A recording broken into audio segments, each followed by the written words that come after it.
Здравствуйте, дорогие зрители, салам алейкум, Багама Щербачой Тоджик. Сегодня мы поговорим, как долго сохранить зелень и укроп, так как вы видите, что это красота здесь. Вот.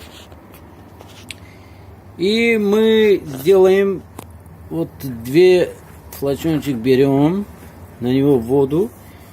И я намочу на эту воду и беру на другую, потому что здесь вода отделяется, потом станет чуть-чуть, вода вся уходит от него.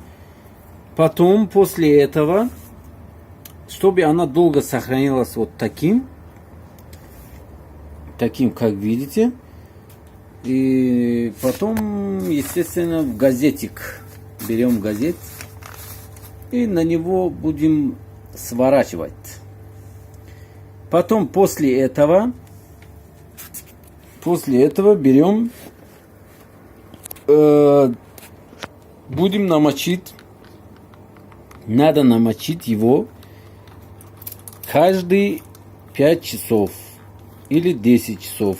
Вот можно набрызгать на саму газет, так, потому что чтобы она всегда оставалась сырым, газетик, чтобы долго сохранилась, так как красота любит жертва. Большое азиз лайк фарамуш наконец, и ставьте лайки и подписывайтесь на канал, чтобы другие могли увидеть и научиться. Это хороший рецепт.